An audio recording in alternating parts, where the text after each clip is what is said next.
Imagina que isso aqui é um helicóptero. E aqui tem uma escada. E a gente quer subir no helicóptero, só que a gente está aqui. E essa escada está 100 metros acima da gente. Tem como a gente subir no helicóptero que a escada está 100 metros acima da gente? O conhecimento de Deus é isso. Não tem como. Teologia é impossível. Não tem como saber nada de Deus. Olha o que diz o teólogo Pascal nas primeiras... pode ser. Você quebrou a analogia. Toda analogia tem uma falhinha dessa, né? Mas vamos colocar, se o helicóptero não abaixar. Ô Luiz, mas o helicóptero baixando é o que você acabou de falar pra gente. Aí não é a gente chegando no helicóptero. Pode ser, exato, pode ser uma boa resposta. Aqui, ó. Nós vamos marcar, escuta aqui. Nós vamos marcar um debate aqui do Mike e do Joel.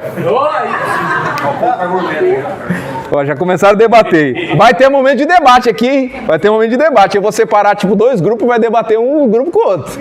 Vai chegar. Vai chegar. Sabe por que é necessário isso? Porque chegará um momento em que, como Jesus debateu com os fariseus para defender a fé. Nós precisamos aprender isso aí.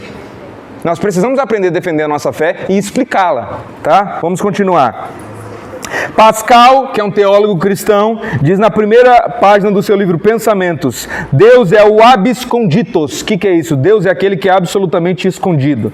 Karl Barth diz na citação do William Lane Craig: Ele nos encontra como aquele que está oculto, aquele a respeito do qual temos de admitir que não sabemos dizer quem Ele é. Logo, aqui agora nós temos uma questão e um problema. Se é possível ter uma teologia. Porque se teologia é a nossa ação para estudar Deus, tem como estudar Deus mediante todos esses textos? Não tem como estudar Deus. Não tem como. Se eu for estudar essa bola, a gente consegue estudar essa bola. A gente consegue estudar o louva a Deus, mas não o Deus que louva a Deus louva. Eu consigo estudar essa bola, eu consigo estudar esse canetão, eu analiso, eu divido em partes. Deus eu não consigo. Deus eu não consigo. Como responder? Deus é o incognoscível. Essa é a palavra, incognoscível. Incognoscível vem da palavra gnose, que é de saber. Ou seja, Deus é aquele a respeito de quem nós não conseguimos saber nada, porque Ele é inalcançável para a gente.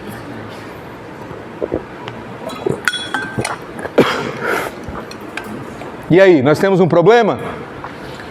Teologia da correlação? Isso aqui não é só no meio da igreja. Tem gente que critica muito o estudo. Isso aqui é no meio das universidades. Vai ter gente que vai falar que Deus não existe com esses argumentos. Ou melhor, que você não pode falar nada de Deus. Se Deus existe, você não pode falar nada, porque Ele está muito além do seu alcance para você dizer alguma coisa dele. Quem é você para me dizer que Deus não gosta que eu traia minha mulher, se Deus está muito além do seu alcance? Por causa desse livro aqui? Você já viu Deus por acaso? Quem é você? Quem é você para dizer se eu não posso enganar os idosos e fazer golpe? Quem é você para dizer de Deus? Deus está absolutamente fora do seu alcance, você não pode dizer qual é a vontade dele, porque o profeta Isaías disse que os pensamentos dele são mais altos, está mais para além. Então nós estamos diante de um problema, vocês concordam comigo? Que horas são?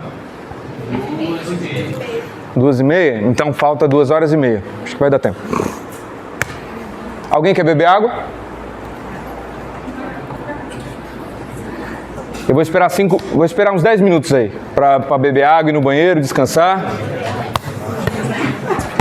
E talvez pensar um pouco na... E pessoal, nas próximas vezes que vocês forem vir, pode trazer café, pode trazer água, pode trazer bolacha, pode trazer picanha. Picanha também? Pode.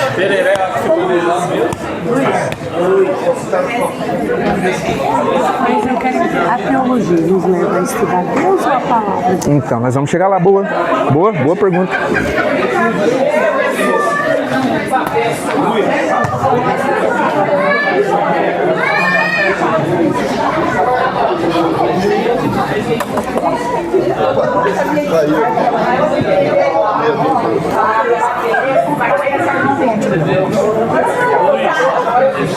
Oi. Que negócio? O quê? Sou amigo dela. Sou amigo dela. É nada. Pô, conheço ela há muitos anos. Seguindo a sua lógica, quando eu estou pregando o evangelho para uma pessoa e eu falo para essa pessoa começar a ler a palavra, devo eu também falar para ela, peça ao Senhor sabedoria para que a sua teologia, para que Ele possa te ensinar o que... Sim. Porque uma má interpretação a respeito dos textos pode levar a pessoa a endurecer. Faz sentido. E aí, meu irmão? Pai do Senhor. Pai do Senhor, meu irmão. Tá dando para entender, meu irmão? Não ficou, tá ficando dúvida? Estou pedindo a Deus para aprender tudo. Amém. Glória a Deus. Glória. Minha irmã, Pai do Senhor, mais uma vez. Geladinho, Luiz.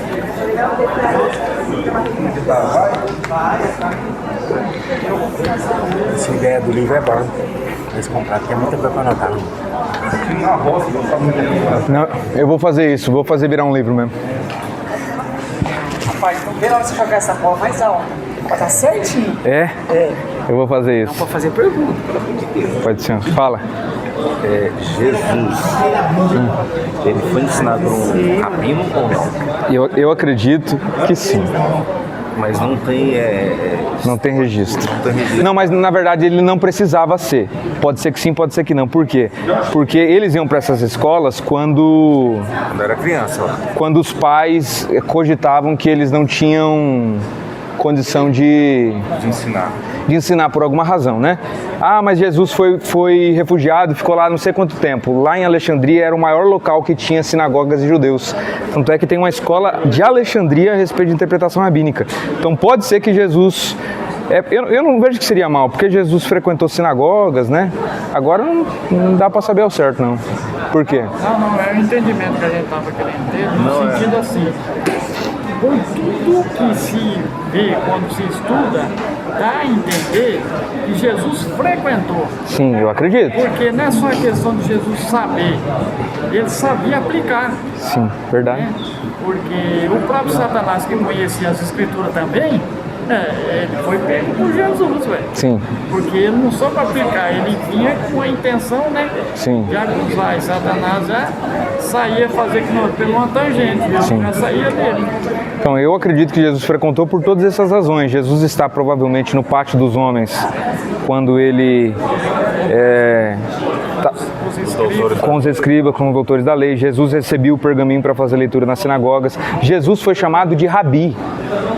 Uma coisa que eu acho mais... Em João capítulo de número 3, por um Nicodemos. Eu vou falar agora, a coisa que eu acho mais intrigante é o cara que era mestre, respeitado.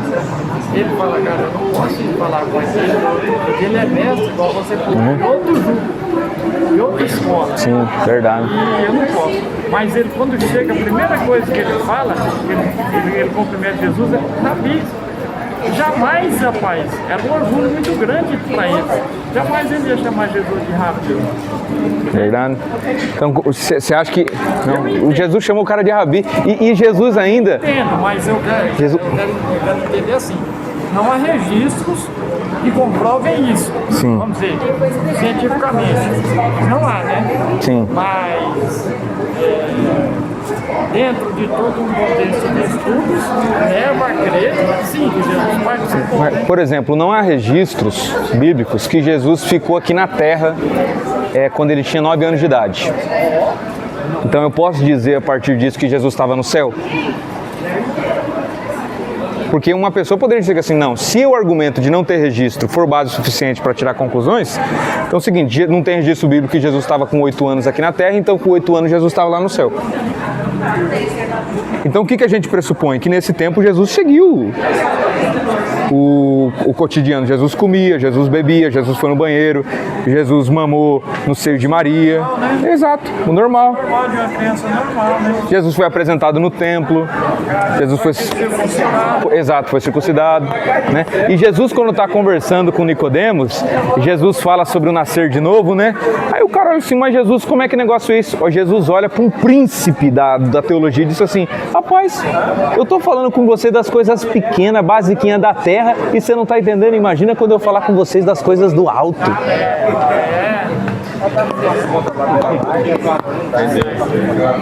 Mas eu acredito que sim, mano, que Jesus frequentou mesmo. E depois de grande ele frequentou também, mas deu muito problema. Ele frequentou, mas dava problema. Ele ia na sinagoga, pregava na sinagoga, fazia dentro da sinagoga o que quebrava o sábado.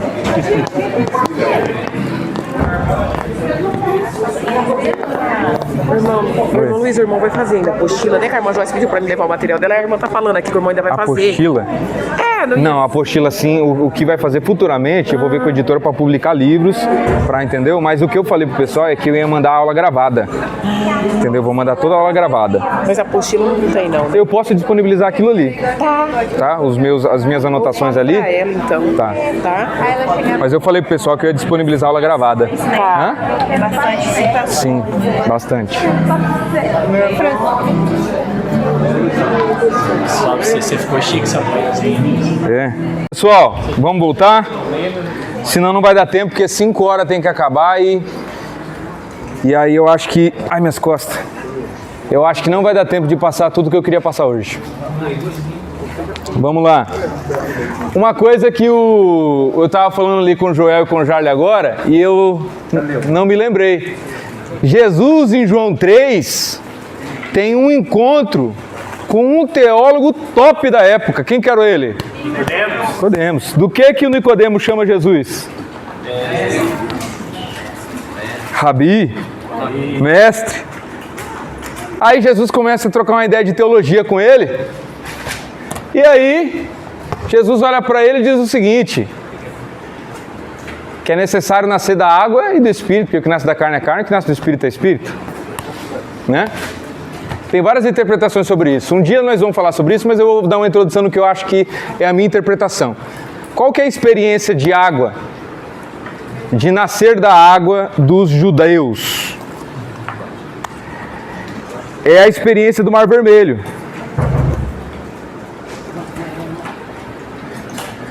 Que segundo o Craig Blomberg, que é um autor que eu gosto também, é nesse momento em que Israel se constitui como nação, como povo, na hora que eles cruzam o Mar Vermelho, porque quando eles estão no Egito, eles têm uma ligação de etnia, mas eles são escravos.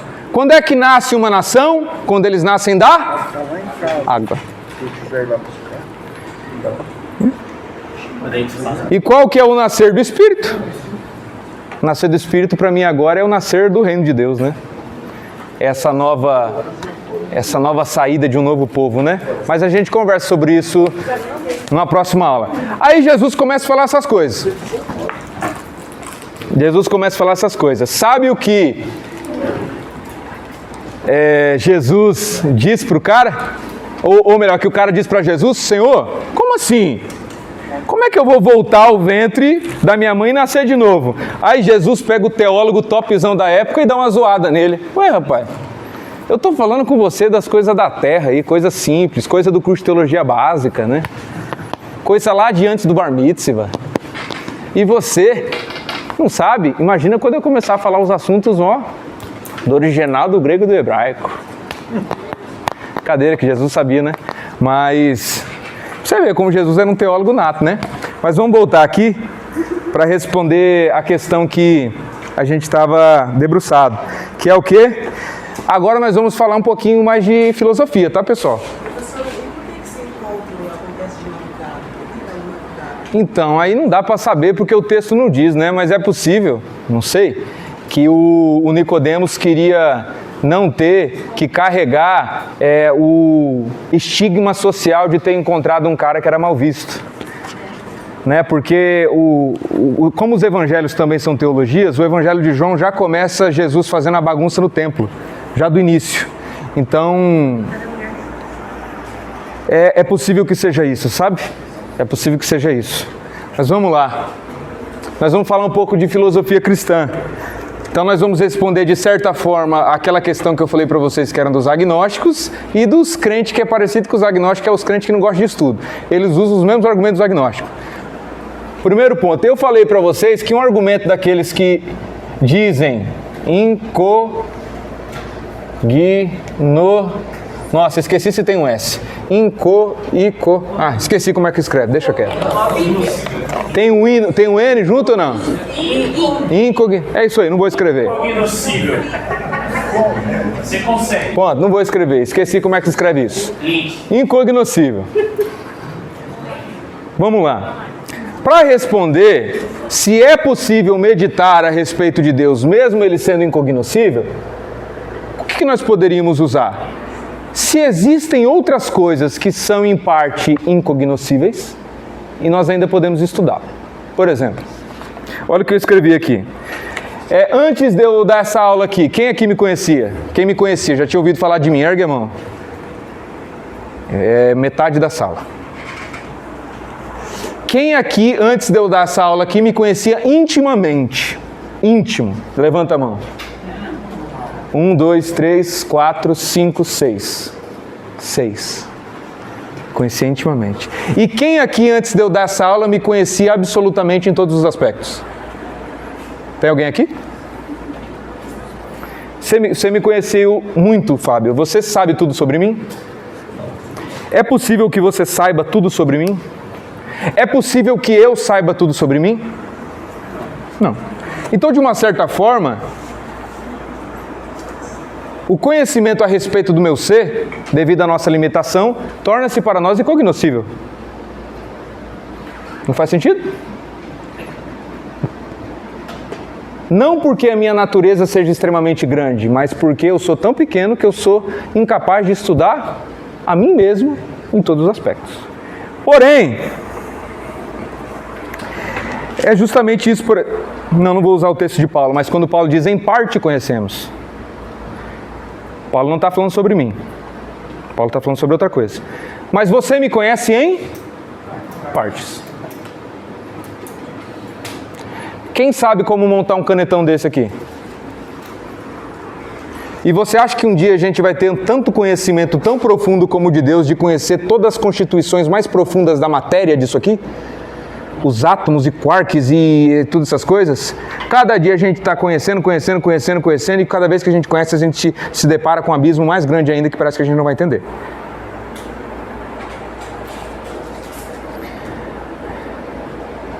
Então é possível me conhecer em partes. Tem um filósofo que eu gosto muito chamado Aristóteles, e o Aristóteles escreve um livro chamado Metafísica. Nós estamos respondendo qual pergunta? Sobre a possibilidade de uma teologia, sobre a discussão dos agnósticos, porque o argumento é o seguinte: nós não podemos conhecer Deus porque Deus está para muito além. Isso é verdade. Mas então a teologia é impossível, não vamos estudar. Como é que a gente resolve isso? Primeiro ponto, Aristóteles ele escreve um livro, Metafísica, e nessa Metafísica ele fala sobre um negócio que chama categorias. E quando ele fala sobre categorias, o que são as categorias? Veja só, eu vou ler aqui o que eu escrevi. Categorias são tipos de juízos que podemos emitir a respeito de qualquer coisa sem precisar ter ouvido falar sobre Aristóteles. Eu não preciso saber de Aristóteles, você não precisa saber, mas você sabe o que são as categorias que Aristóteles sistematizou. Por exemplo, um cérebro normal sabe a diferença entre o que uma coisa é e como ela é. Por exemplo, categoria da substância. O que eu sou? Eu sou o homem. Então, segundo Aristóteles, é essa categoria da substância. Como eu sou? Eu sou um péssimo professor. Então, categoria de qualidade. Se é grande ou pequena, categoria de quantidade. Então, por exemplo, o que isso é? Isso é um objeto, isso é um canetão. E isso está em cima da mesa. Categoria de local, se não me engano. Categoria de lugar, locais são sinônimos. Então, o que eu sou não é a mesma coisa de onde eu estou. Eu estou em Nova Andradina, eu sou estar em Nova Andradina? Tá dando para entender? São coisas diferentes. Por exemplo, o irmão Ezequiel, ele está sentado lá no fundo, categoria de lugar. O irmão Ezequiel, ele é o quê? Ele é um homem, ou seja, são categorias diferentes. São aspectos do mesmo ser que nós podemos observar. Está dando para entender até aqui? Eu sou Luiz, eu estou dourado, eu estava sentado numa cadeira, estava debruçado sobre uma mesa. Então qualquer louco sabe isso. E aí eu vou te dar um exemplo de uma geladeira. Suponhamos que o Fabinho está amarrado ali, ele não pode se mexer. E ele me veja chegando com compras do mercado. Estou cheio de compra, estou com uma sacola. Aí eu abro aqui uma geladeira, pego essa sacola e coloco lá dentro. O Fabinho sabe o que tem dentro da sacola? Não. O Fabinho sabe o que eu coloquei lá dentro? Como o Fabinho está amarrado e daqui a pouco eu vou matar ele, existe alguma possibilidade do Fabinho um dia conhecer o que está lá dentro? Essa parte foi surpresa. É porque eu sou um perseguidor da fé e ele confessou Jesus. Aí eu vou pegar ele. Ó. Aí ele vai morrer daqui 15 minutos. Existe a possibilidade dele saber o que tem dentro da geladeira? Mas ele sabe a categoria de quantidade. Ele sabe o tamanho, em média, daquele objeto. Por quê? Se aquele objeto cabe dentro dessa geladeira, significa que ele não pode ser maior do que a própria geladeira. Então perceba que mesmo aquele objeto estando numa categoria de impossibilidade para que ele conheça, a partir disso ele consegue saber partes do que é um objeto. Tá dando para entender? Agostinho, ele argumenta no livro dele, Livre-Arbítrio, a respeito dos sentidos. Por exemplo, um homem cego, ele consegue saber sobre esse objeto mesmo que você sabe? Porque ele não consegue ver. Então, praticamente esse objeto é praticamente incognoscível para o cego. Ele nunca vai saber o que é o azul. Mas ele ainda tem um sentido do tato. Ele pode conhecer esse objeto em partes. O cego nunca vai conseguir ver a cor da melancia, mas ele consegue sentir o sabor. Ele consegue conhecer a melancia em partes. Está dando para entender até aqui? Então é possível, de uma certa forma, nós afirmarmos que podemos ter um conhecimento de coisas que nós não conseguimos alcançar de forma parcial.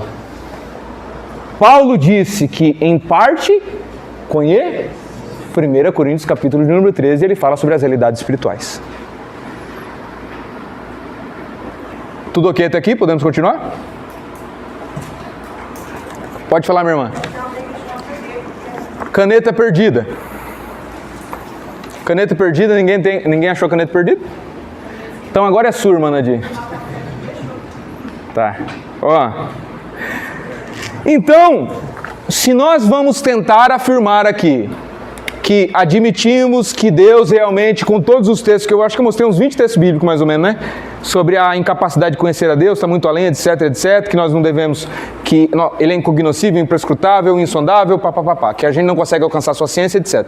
Como é que a gente admite isso, mas ainda consegue defender que nós podemos refletir a respeito do Senhor de forma partida?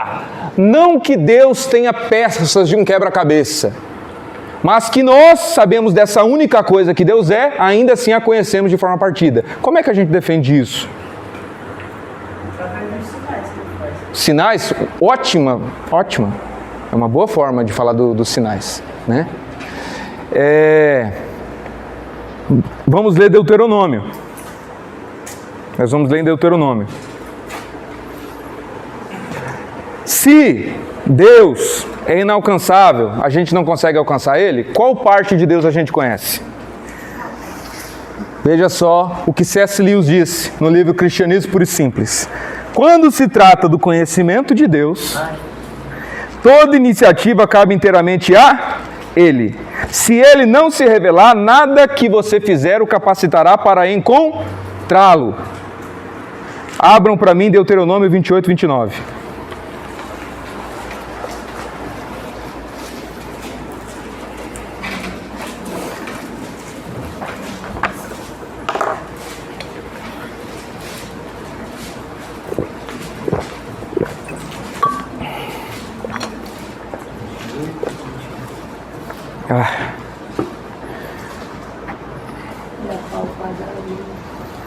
Quem lê? E apalparás ao meio-dia e como cego apalpa na escuridade. Meus irmãos, só um pouquinho, me perdoem de novo. Quem vai me perdoar? Perdoado. Não, fala assim, eu te perdoo. Eu te perdoo. Amém, obrigado. É Deuteronômio 29 e 29. Eu falei 28, né? 28 e 29, você falou. 28 e 29. Então, 29 e 29. E apalparás ao meio-dia como um cego. Não, 29 e 29. Vamos perdoar, irmão. Falar assim, te perdoo. Amém. As coisas encobertas são para o Senhor, nosso Deus. Porém, as reveladas são para nós. Maravilha. Então, o que a gente estuda? As coisas rever. Então a gente não consegue estudar mesmo Deus. O que a gente estuda? A gente estuda o que Deus revelou de si mesmo. Então a teologia não é estudo de Deus. A teologia é o estudo da revelação de Deus. Pois quando Deus se revela, Deus fala do quê? A não ser de si mesmo. Toda vez que Deus se revela, Deus fala de si mesmo. Então, quando nós estudamos a revelação de Deus, nós estudamos aquilo que Deus revelou de si mesmo. Então a parte que nós conhecemos de Deus é a parte que Deus revela. O que nós não conhecemos, que Deus não revela. Então a teologia não é estudo de Deus. Então a teologia é uma ciência possível. Vamos continuar? Mateus 11, 27 e 28. Quem lê? Mateus 11, 27 e 28.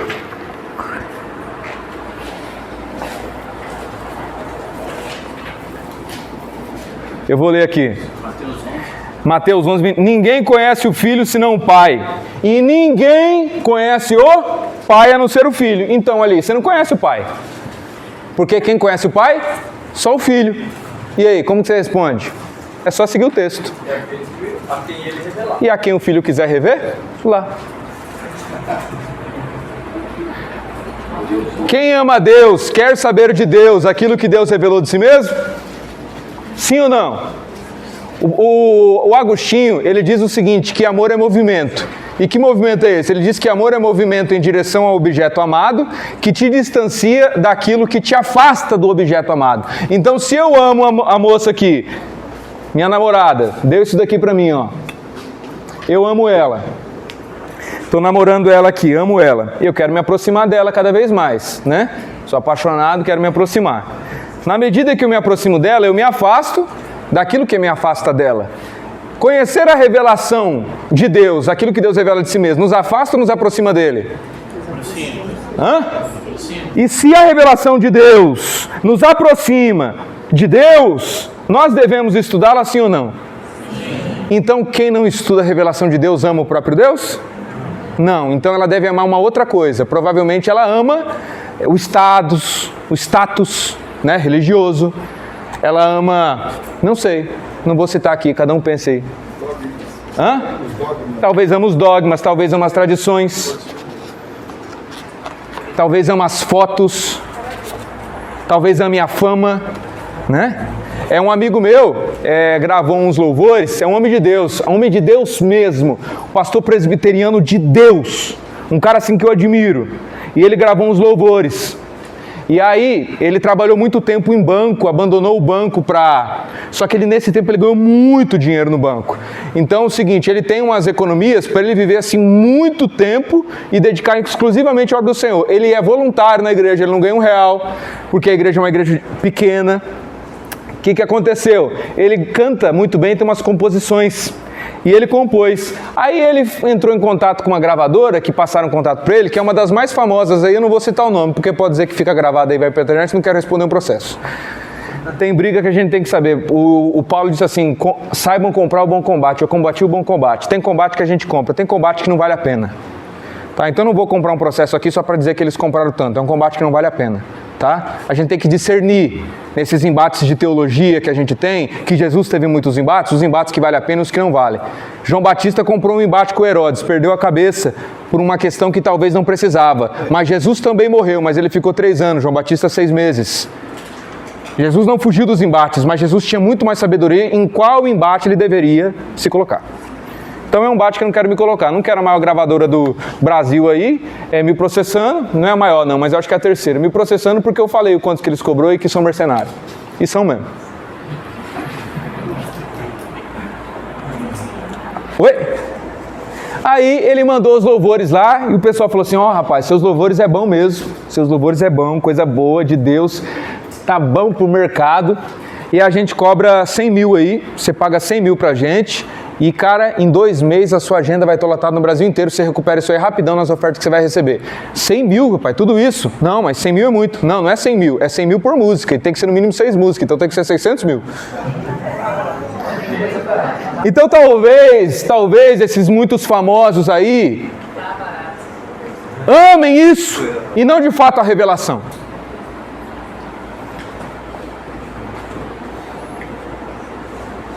Quem ama o Senhor, ama conhecer o que Ele revelou de si mesmo.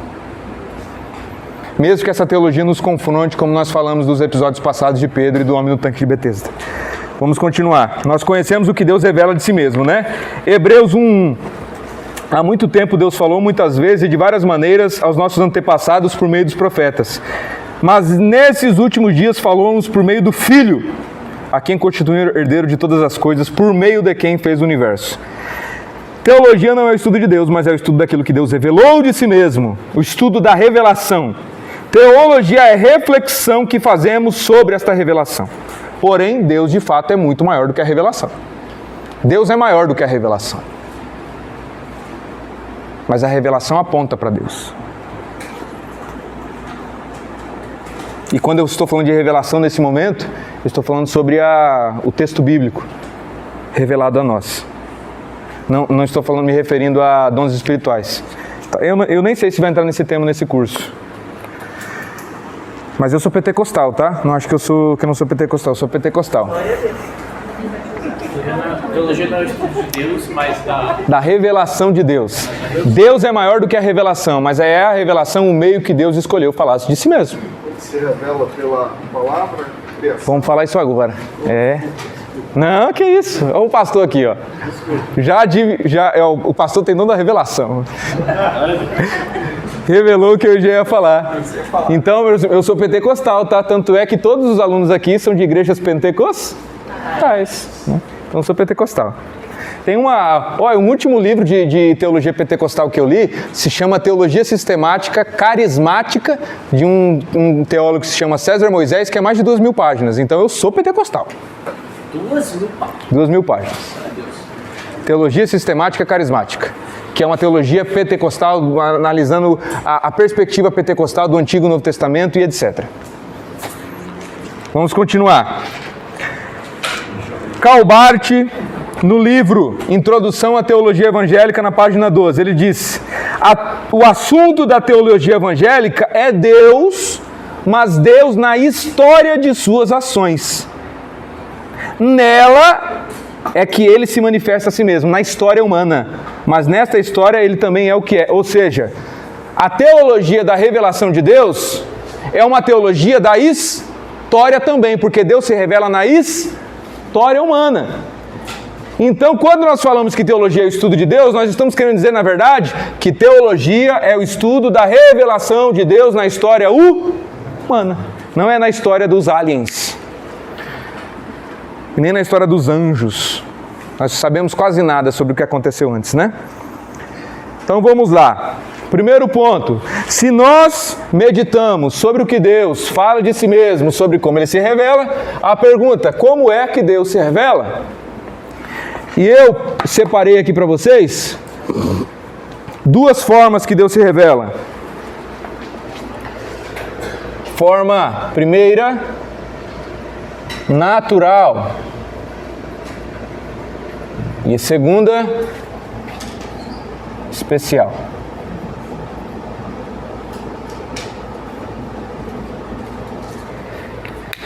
Essa daqui se divide em 2. Essa daqui também se divide em 2. Vamos ver a ordem aqui que eu vou preferir passar para vocês.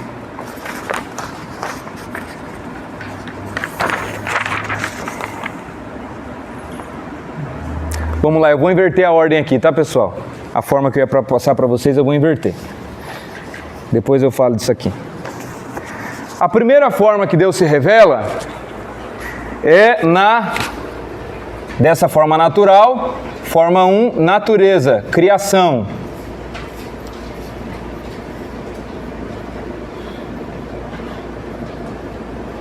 Criação. Salmos 19:1. Maicon, cadê a bola? Não vou jogar a bola não, vai. Salmos 19:1, abre aí. Irmão Osmar, Silvanei. Não, Antônio Xisto, atrás aí. Abre em Salmos 56. Lucas, você. Salmos 97:6.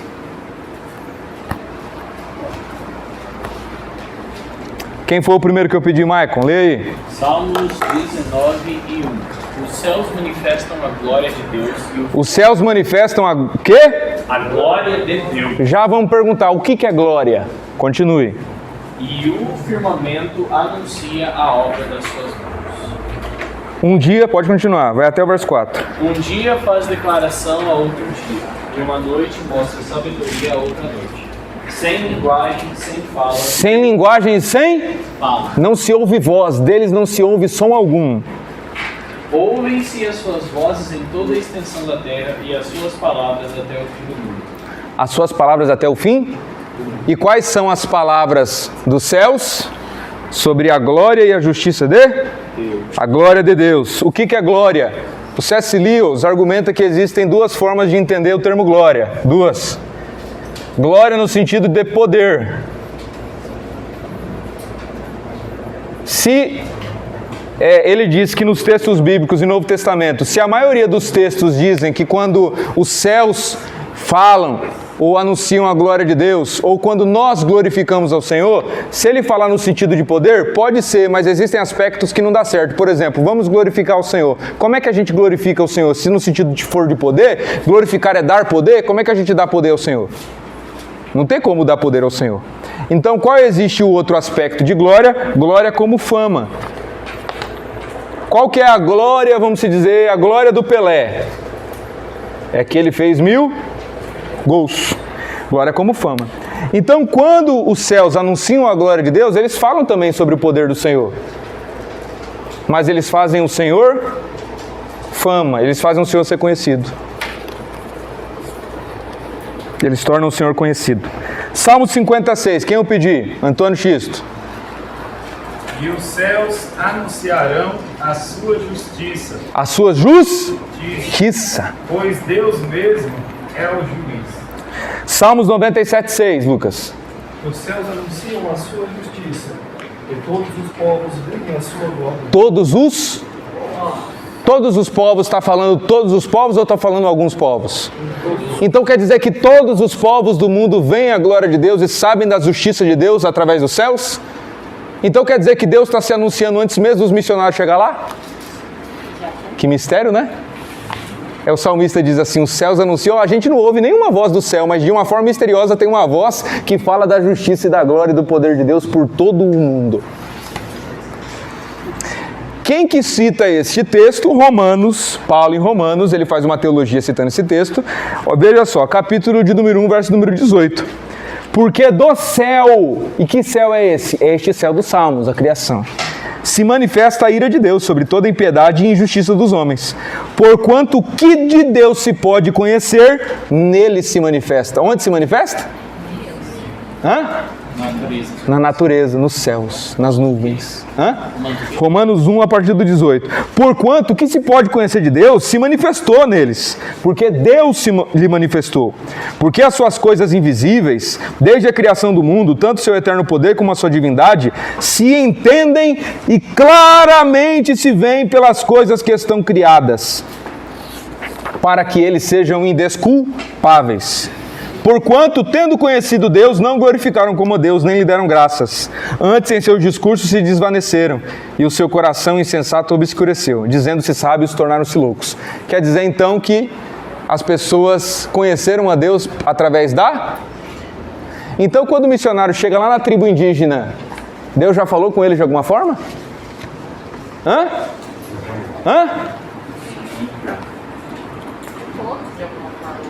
O que está escrito aqui? Vou ler de novo. Porque as suas coisas invisíveis, desde a criação do mundo, tanto o seu eterno poder como a sua divindade, se entendem e claramente se veem pelas coisas que estão criadas. Por isso todos os homens do mundo são indesculpáveis. Sabe o que Paulo está dizendo aqui? Ô cara, ele chega na obra missionária para evangelizar, o cara é um homem injusto, um homem opressor, um homem que humilha. Diz assim, não, aí a pessoa vai dizer assim, não, eu não ouvi a palavra, não, você é indesculpável, porque o que se pode conhecer de Deus é a sua justiça, a criação já anunciou para você, tu é indesculpável, tu vai ser julgado também. Esse negócio de Deus vai julgar diferente, não é a teologia de Paulo. Todos serão julgados diante de Deus, porque os atributos de Deus e a sua justiça se revelam claramente de uma forma misteriosa na criação. E os homens fizeram o quê? Endureceram seu coração a tal modo que mesmo vendo Deus, não glorificaram como Deus, mas seguindo seus próprios preceitos, e Deus os entregou. E daí? Vamos continuar? Porque Paulo cita isso de novo. Lembra da pergunta que eu mostrei para vocês de Paulo na aula de manhã? De Romanos lá? Qual foi o texto que eu mostrei de Paulo que ele fez uma pergunta em Romanos? Quem lembra? Romanos 10. Todo aquele que invocar o nome do... Será? Qual é a pergunta que Paulo imagina do interlocutor? Todo aquele que invocar o nome do Senhor será salvo. Qual é a pergunta que nasce? E aquele que não ouviu o nome do Senhor. Aí Paulo começa, ó. Porque, Romanos 10:11, porque a Escritura diz, todo aquele que nele crer não será confundido. Porquanto não há diferença entre judeu e grego, porque o mesmo é Senhor de todos, rico com todos que os invocam. Porque todo aquele que invocar o nome do Senhor será salvo. Como, pois, invocarão aquele em quem não creram, e como crerão naquele de quem nada ouviram? E como ouvirão se não há quem pregue? E como pregarão se não forem enviados? Como está escrito, quão formosos os pés dos que anunciam o evangelho da paz, dos que trazem alegres boas novas das coisas. Uma curiosidade, esses bonitos pés que anunciam a paz, é uma citação de Isaías, onde aqueles que anunciavam as palavras do Senhor andavam de forma descalços, e os pés deles eram todos sujos e machucados. Então aqui é uma linguagem, uma nova ótica do Senhor, que ele vê um pé todo machucado, ferido, sujo e com mau cheiro, e Jesus disse assim, quão belo é este pé.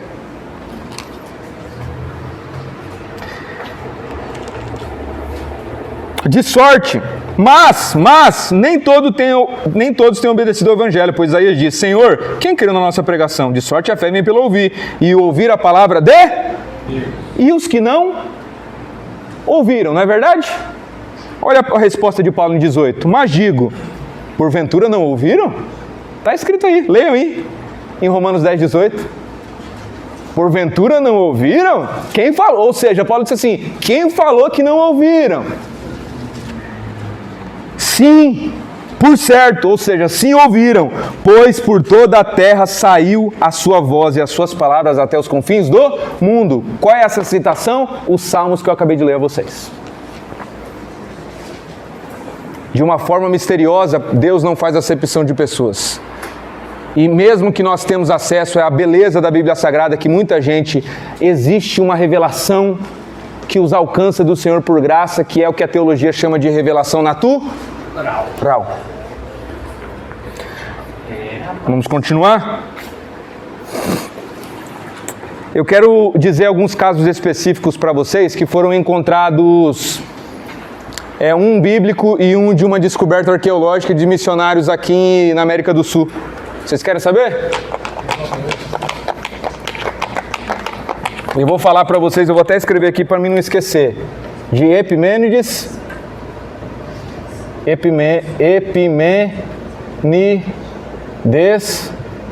e Pacaxuti.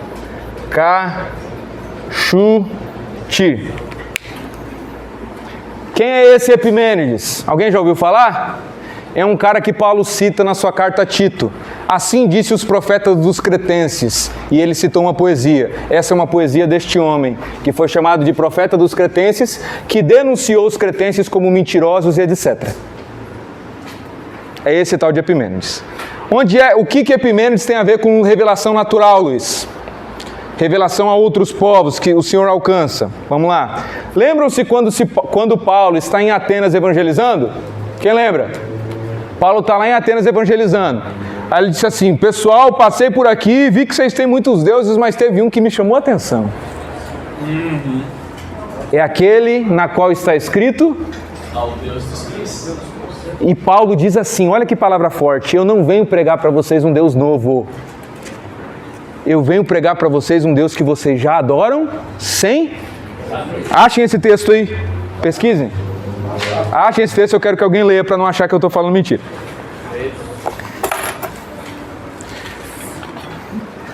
Essas informações que eu vou passar dessas duas histórias está no livro Fator Melquisedeque. Atos 17. Leia pra gente, pastor, o texto que ele fala do Deus desconhecido.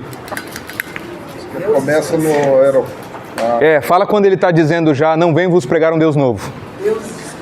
Isso. Pois passando eu vendo os vossos santuários. Fala um pouco mais alto, pastor. Pois passando eu vendo os vossos santuários, achei também um altar. Achei um altar. Em que estava escrito. Em que estava escrito. Ao Deus desconhecido. Ora, que vós adorais sem conhecer, é o que eu vos anuncio. Eita Deus do céu! Paulo está dizendo, eu venho pregar para vocês um Deus que vocês já adoram sem saber. É esse Deus que eu venho pregar para vocês, anunciar. É o Deus daquele monumento, o Deus desconhecido, que era numa nação de ainda não tinha chegado ao Evangelho, eles estavam dizendo, vocês o adoram sem saber. A pergunta... Pode falar? Qual é o versículo, pastor? Fala para ela. O versículo é 23. Atos 17, 23. Ô Fred, faz um favor para mim. Ou melhor, ô Maico, é que você tá na... Você pega rapidão para mim a água lá, mano? Depois eu te passo o que eu falo. 23 de Atos. Certo. Ó. Existe uma interpretação... Hã? 24 é interessante. 24? O Deus que fez o mundo e tudo o que nele há. O Deus que fez o mundo e tudo que... Sendo ele Senhor do céu e da terra, não habita em templos feitos por mãos de homens. Olha o que Paulo pregou. Uma pregação curta, né? O Don Richards analisa essa pregação e ele diz que teve gente que se converteu numa pregação curtinha. E se converteu. Muito difícil, milagre. Mas o Don Richards disse que muito mais gente ia se converter se Paulo tivesse parado aí. Porque Paulo, depois ele falou da ressurreição. E quando Paulo falou da ressurreição, o que os filósofos lá disseram? Continua o texto. Sobre este assunto, faremos o quê? Sobre este assunto trataremos em outro... Pode achar o texto aí, pessoal. Eles zombavam. Qual é o versículo, Pedro? 32. 32. Leia o 32 bem alto, Pedro. E como ouviram falar da ressurreição dos mortos, uns escarneciam e outros diziam, acerca disso te ouviremos outra vez. Ou seja, é uma questão didática. Paulo estava falando sobre um tema, ele já deu um salto para onde? Lá para a ressurreição. Aí o pessoal falou assim, não, parou. Já é outro tema, ressurreição, já é outro tema, sobre isso a gente fala depois. O Don Richard disse que se Paulo tivesse parado antes disso, mas tinha um monte de gente se convertido. Se ele tivesse parado antes daquele momento e falasse sobre a ressurreição em um outro. Os dois assuntos. Entendeu? Ah, não, mas você está falando... Não, eu não estou falando nada. A Bíblia diz que Paulo deveria ter atravessado todo o discurso? Sim ou não? A Bíblia diz? Jesus falou isso? Não. Então a gente tem que analisar, é um ser humano. Não teve momentos que você, com uma boa intenção, falou a verdade para alguém e falou assim, poxa, eu poderia ter falado em outro momento? É simples, é ser humano. E o livro de Atos dos Apóstolos é um livro histórico, não é um livro doutrinário. Tá? Continuando.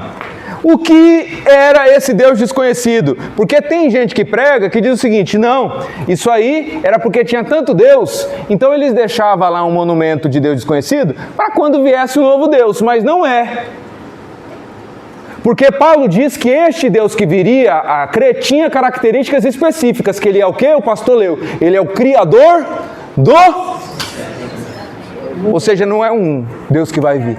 E a questão é, para a gente entender o que aquele monumento significava naquela cultura, sabe o que a gente tem que fazer? Estudar o quê? Aquela cultura. Tem como você entender a cultura do pessoal da tribo lá do Amazonas se você não estudar aquela cultura? Não tem. Aí o Don Richard foi fazer uma pesquisa. Sabe o que ele descobriu? Houve uma praga em Atenas. Chegou uma praga. Começou a morrer um monte de gente, morre gente. E aí o povo desesperado, os deuses estão irados conosco. E começaram a sacrificar para todos os deuses. E a praga não sumia. Então eles ficaram, estou aqui, ó. Então eles ficaram apavorados e eles foram falar com o oráculo. Oráculo, por favor, o que está acontecendo? Nos socorre. Nós já sacrificamos a todos os deuses e não aconteceu nada. Então o oráculo disse o seguinte: eu vou consultar os deuses. Aí o oráculo foi consultar. Depois passou um tempo, chegou um funcionário do oráculo dizendo o seguinte: ó, o oráculo consultou os deuses. E apareceu um Deus para ele. Ele teve uma visão. E olha só, esse Deus é um Deus que ela nunca tinha visto, é um Deus maior do que todos os outros deuses. Mas oráculo, por que esse Deus está irado conosco? Esse Deus está irado com vocês porque vocês fizeram um acordo de paz com o povo X e vocês enganaram aquele povo, massacraram porque vocês praticaram injustiça. Esse Deus está irado com vocês porque vocês foram injustos. Oráculo, então vamos sacrificar, mas tem um problema. Esse Deus apareceu para ele e não falou nome. Esse Deus não tem nome. Mas como nós vamos sacrificar a um Deus que não sabemos o nome? O oráculo disse o seguinte: rapaz, esse Deus apareceu para mim, eu não sei, esse Deus está muito além do meu conhecimento, mas ele falou para a gente ir até Creta e buscar um homem chamado Epimênides, ele nos dirá o que fazer. Aí o povo falou assim: não tem sábio aqui em Atenas. Olha Deus quebrando a sabedoria dos sábios e dos filósofos, porque Atenas era a grande capital da filosofia, e Deus mandou ir para longe para trazer um cara. Não tem sábio aqui nós temos a escola platônica, a história de Aristóteles, a escola dos epicureus, Heráclito, Parmênides, etc. Está tudo aqui. E vocês mandem lá? Aí o mensageiro do oráculo falou o seguinte: vocês querem resolver sozinho? Vai sacrificar para outros deuses então? Não tem como. Então o que fizeram?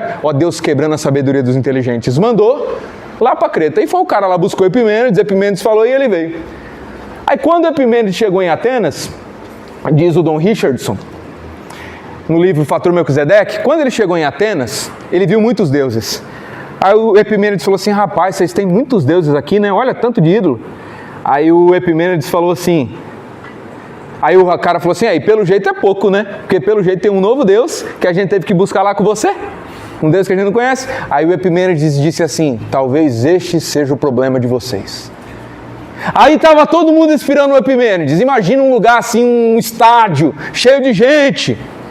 E todo mundo apavorado, chegou um homem que vai nos falar sobre a ira deste Deus mais poderoso que todos que nós não conhecemos. Isso muito antes de Paulo, muito antes de Jesus. Aí o Epimênides disse o seguinte: meus compatriotas atenienses, eu não quero ficar aqui, eu estou cansado, eu vou dormir. Então eu não quero isso aqui, eu quero dormir, estou cansado, não quero ficar aqui essa barulheira, mas a partir de agora, todas as ovelhas daqui devem parar de comer. E amanhã, nesse mesmo horário, eu quero aqui pastores, pedreiros, pedra, cimento, assim. O povo não entendeu nada, que cara arrogante, que cara metido, veio aqui, falou isso e foi dormir. 24 horas depois, quem já fez um jejum de 24 horas? Sem nada. Dá fome, não dá? Imagina as ovelhas que fazem jejum, que fizeram jejum forçado. Tava todas as ovelhas gritando de fome. E Epimênides chegou lá e todo mundo ansioso. Aí o Epimênides começou a dizer o seguinte: o meu discurso a vocês, atenienses, e nós estamos falando da Bíblia, pessoal. Nós vamos chegar no Deus desconhecido. O meu discurso a vocês se baseará em 3 premissas. Primeira premissa: que este Deus, como disse o oráculo, é maior e mais poderoso do que todos os outros, porque nenhum dos outros deuses foi capaz de apaziguar a ira deste Deus.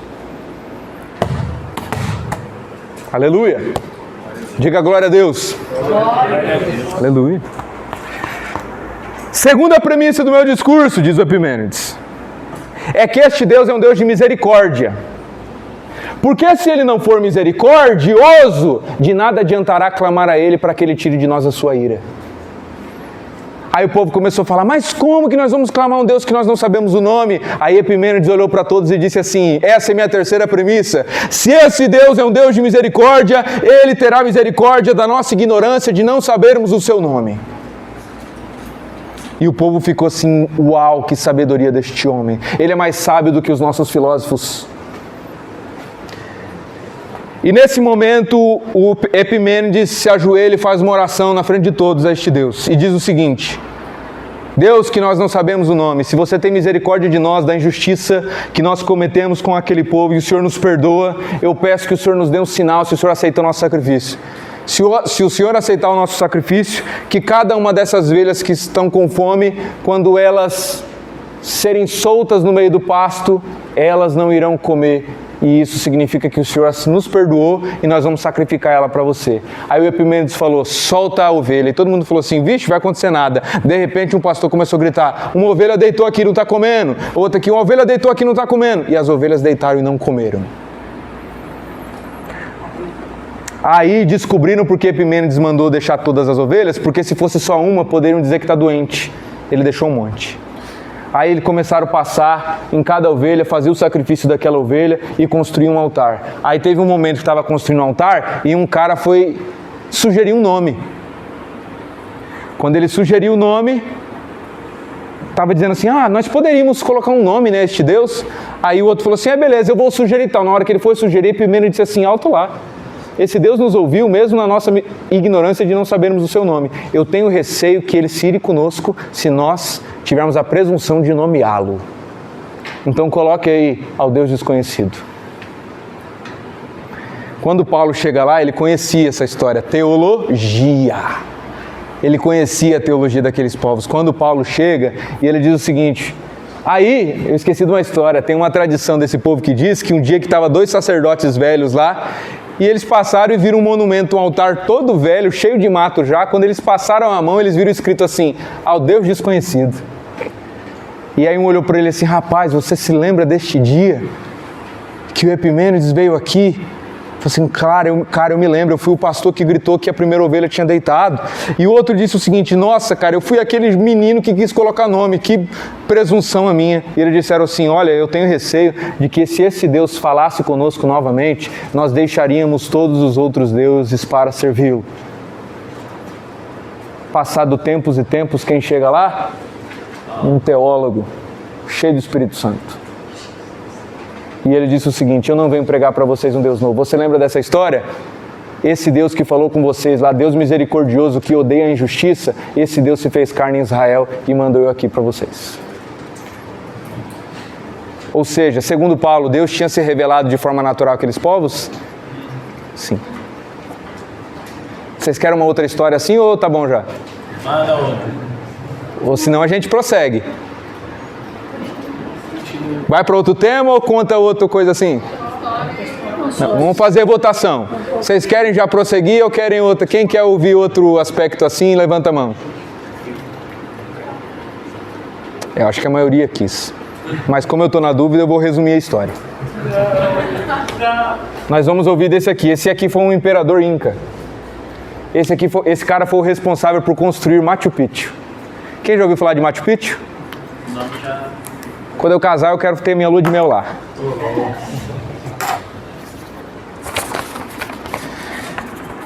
Quando os missionários católicos chegaram aqui, e os espanhóis também, que vieram os portugueses, vieram os espanhóis depois. Mas os espanhóis foram responsáveis, segundo Dom Richardson, por um massacre deste povo. Se eu não me engano, Machu Picchu é México ou Peru? Peru, né? E segundo Dom Richardson, foram os espanhóis que massacraram este povo. E havia um imperador lá, e eu vou ler para vocês aqui, ó, sobre esse imperador. Pacachute, foi descobertas arqueológicas, registros, aí tem a ciência. Eu tenho um amigo meu aqui no Brasil, que ele trabalha com traduções de línguas desconhecidas. Ele chama, é um teólogo, Leonardo Andrade. Ele pega assim, um tablete que tem um idioma que ninguém nunca viu e ele tem estudo para descobrir o que aquilo está dizendo e traduzir. Ele fala hebraico, fala aramaico, fala vários tipos de aramaico, fala sírio, fala... Não, os caras, ele fala a língua do Egito daquela época, fala o seguinte, entende, lê, né? Então o cara, assim, ele é absurdo na área de línguas. E tudo isso daqui foi descoberto se descobriu nessa arqueologia que fizeram em Machu Picchu. Pacaxacuti, é Pachacuti. Eu falei Pacachute, não. É igual capacete e pacacete, né? O pessoal... Então não é Pacachute. Pachacuti, Pachacuti. O pessoal inverte televisão, TV-lisão. Né? Televisão, TV-lisão. Não, se escreve pá... Eu vou apagar aqui, vou escrever de novo.